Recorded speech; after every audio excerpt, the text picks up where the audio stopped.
একটা হলো যে গণঅভ্যুত্থানের যে প্রধান লক্ষ্য ছিল যে পূর্ববর্তী দমবন্ধ অবস্থার অবসান এবং সেই সময়কার সরকারের অপসারণ, ক্ষমতাচ্যুত করা, সেটা তো অর্জিত হয়েছে। ফলে ওই দিক থেকে গণঅভ্যুত্থানের প্রধান লক্ষ্যটা অর্জিত হয়েছে। কিন্তু আরেকটা প্রধান লক্ষ্য ছিল, সেটা হলো রাষ্ট্রের সংস্কার, মানে নতুন ব্যবস্থার যেন পুরনো স্বৈরতান্ত্রিক ব্যাপারগুলো আর ফিরে আসতে না পারে, সেইটা নিয়ে কিন্তু আশাবাদী হতে পারছেন। যে জাতীয় ঐক্য গড়ে উঠেছিল, সরকার সেই জাতীয় ঐক্যটা ধরে রাখতে পারেনি। সেখানে সরকারেরই সব দায় না, কিন্তু সরকারের একটা বড় দায়িত্ব ছিল। যে বিভেদ আমাদের আগে ছিল সেইটাই থেকে গেল। ফলে আমরা আবারও গণঅভ্যুত্থানের পরে আগামী দিনে একটা প্রতিশোধ প্রবণ সামাজিক সম্পর্কে থাকব।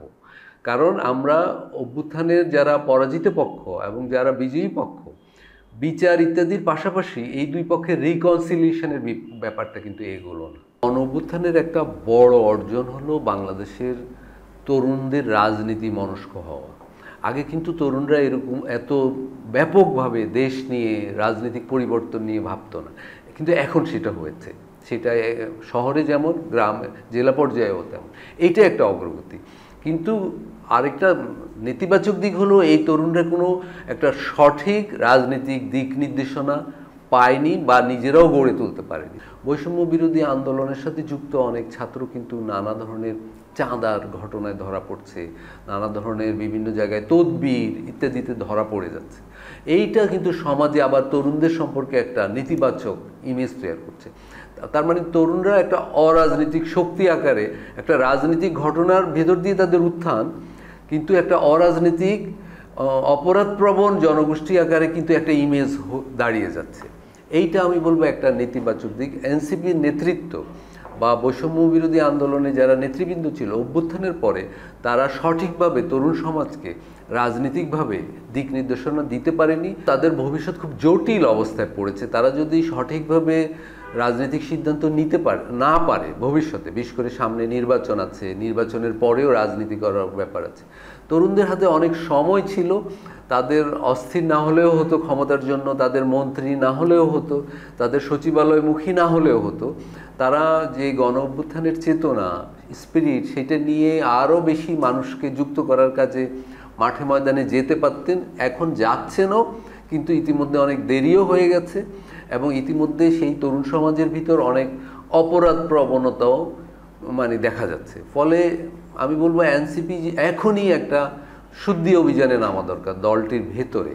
কিন্তু সেটা কতটা পারবে, আসলে শুদ্ধি অভিযান তো চালানো যায় যখন অল্প মানুষ দূষিত হয়ে যায়, বেশি মানুষ শুদ্ধ থাকে। কিন্তু এনসিপিতে ওই অবস্থা কতটা আছে আমি জানি না। সমাজে তাদের নিয়ে খুব খারাপ ইমেজ তৈরি হয়ে যাচ্ছে। বিভিন্ন জায়গায় চাঁদাবাজি, দখল, বেনামি মামলা দেওয়া, এগুলো একটা ব্যাপার। আরেকটা হলো যে মব সহিংসতার সাথে তাদের জড়িয়ে অনেক সংবাদ বেরোচ্ছে। আবার যে সমাজ জুড়ে যে একটা দক্ষিণপন্থার উত্থান ঘটছে, সেগুলো থেকে এনসিপি নিজেকে কতটা দূরে রাখতে পারছে, এটাও একটা প্রশ্নবিদ্ধ। কারণ নারীদের বিরুদ্ধে যে সমাবেশ হলো নারী অধিকারবাদীদের বিপক্ষে সোহরাওয়ার্দী উদ্যানে, সেখানে এনসিপির নেতৃবৃন্দ ছিল। ফলে এগুলো এনসিপির ইমেজের জন্য ক্ষতিকর। জাতীয় ঐক্যমত্য কমিশনে যে সংস্কারের যে গত ৩-৪ মাস যে অনুশীলনটা হলো, সেখানে কিন্তু অর্জন খুবই কম। এবং ওনারা বলছেন যে মৌলিক 9টি বিষয়ে আমরা ঐক্যমত হয়েছি, মৌলিক আরও কিছু বিষয়ে 1টি বা 2টি দলের নোট অফ ডিসেন্ট সহ তারা ঐক্যমত হয়েছে। কিন্তু এই যে মৌলিক কথাটা বলা হচ্ছে, জনগণের দিক থেকে কিন্তু মৌলিক অন্য বিষয়, অর্থনৈতিক প্রসঙ্গ। মনে করেন শ্রমিকদের দিক থেকে মৌলিক বিষয় হলো তার মজুরি বাড়ার ব্যাপার, তার কারখানায় সংগঠন করতে পারার ব্যাপার, তার জীবনযাত্রার মান উন্নয়ন। কৃষকের দিক থেকে এরকম মৌলিক বিষয় মানে ভিন্ন বিষয়। নারীদের দিক থেকে মৌলিক বিষয় হলো রাজনৈতিকভাবে তার অধিকার হচ্ছে কিনা, ভূ সম্পদে তার অধিকার সে পাচ্ছে কিনা। তো এরকম মৌলিক বিষয়গুলো কিন্তু জাতীয় ঐক্যমত্য কমিশনে কোনো আলোচনাতেই আসেনি। ফলে সেই দিক থেকে কিন্তু অর্জন খুবই অল্প। আমি গতকাল পড়ে দেখলাম যেসব বিষয়ে ঐক্যমত হলো, তার মধ্যে গুরুত্বপূর্ণ বিষয় মাত্র 2টি। সেটা হলো হাইকোর্টকে বিকেন্দ্রীকরণ, আরেকটা হলো জাতীয় সংসদের যে স্থায়ী কমিটিগুলো হবে সেগুলোর কয়েকটিতে বিরোধী দল সভাপতি হবে।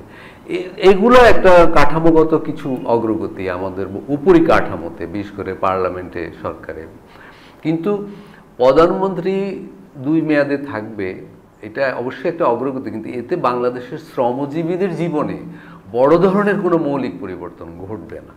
এতে বাংলাদেশের নারীর জীবনে বড় ধরনের কোনো পরিবর্তন ঘটবে না।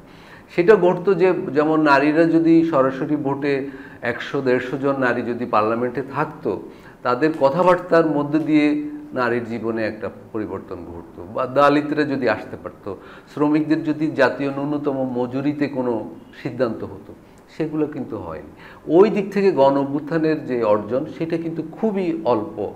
আরেকটা যেটা ব্যাপার, গণ অভ্যুত্থানের পরে যে সরকার গঠিত হলো, সরকারের পারফরমেন্সও কিন্তু ভালো ছিল না, আমি বলবো প্রত্যাশা অনুযায়ী ছিল না। বিচার প্রক্রিয়া শুরু হয়েছে, এটা তাড়াহুড়া করা উচিত নয়। আমি বলবো ন্যায় বিচারের সাথে, বিচার প্রক্রিয়ার সাথে রাজনীতিকে যুক্ত করা উচিত না। রাজনীতিবিদদের এইসব বিষয়ে মতামত রাখা উচিত না। দ্রুত বিচার করতে হবে, এই ধরনের মানসিকতা খুব ভালো নয়। বরং বলতে হবে ন্যায় বিচার হওয়া উচিত, বিচার সঠিকভাবে হওয়া উচিত, যাতে এই বিচার ভবিষ্যতে প্রশ্নবিদ্ধ না হয়। রিকনসিলিয়েশনের ব্যাপারটাও, যেটা সরকারের তরফ থেকে উদ্যোগ নেওয়ার ব্যাপার ছিল, সেটা কিন্তু হয়নি। এর ফলে যেটা হয়েছে, আমাদের সমাজটা মানে প্রতিশোধের মেরুকরণেই থেকে গেছে, যে এক সরকার আসবে, এক সরকারের পতন ঘটবে, সে এবং যাদের পতন ঘটছে তাদের ভিতরেও কোনো অনুশোচনা নেই, তারাও মনে করছে না কোনো ভুল হয়েছে।